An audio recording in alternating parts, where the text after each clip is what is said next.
हरे कृष्णा। छठी मैया की पूजा कार्तिक महीने के शुक्ल पक्ष की षष्ठी तिथि को की जाती है। यह पर्व 4 दिनों तक चलता है और इसकी शुरुआत कार्तिक महीने के शुक्ल पक्ष की चतुर्थी तिथि से होती है।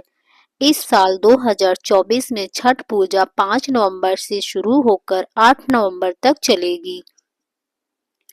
छठ मैया को संतान प्राप्ति की देवी माना जाता है। छठी मैया की कथा सुनने से मनोकामनाएं पूरी होती हैं। छठी मैया को सूर्य देव की बहन और ब्रह्मदेव की मानस पुत्री माना जाता है और इनका नाम षष्ठी मैया है, जिन्हें आम बोलचाल की भाषा में छठी मैया या छठी मैया कहते हैं।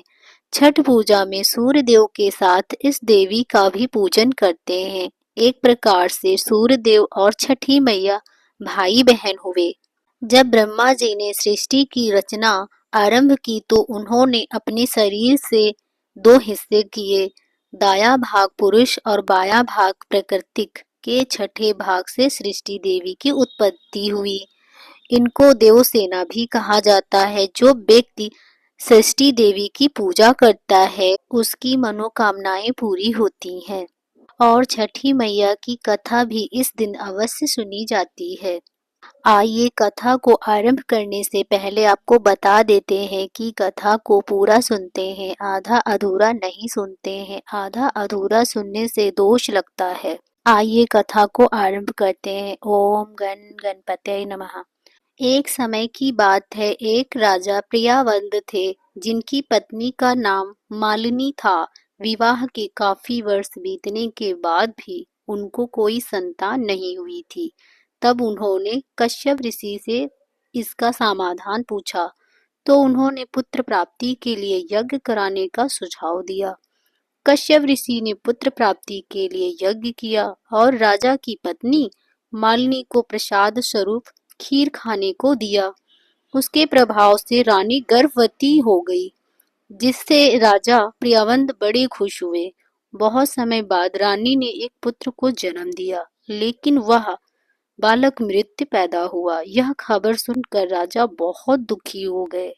वे पुत्र के शव को लेकर शमशान गए और इस दुख के कारण अपना भी प्राण त्यागने का निश्चय कर लिया।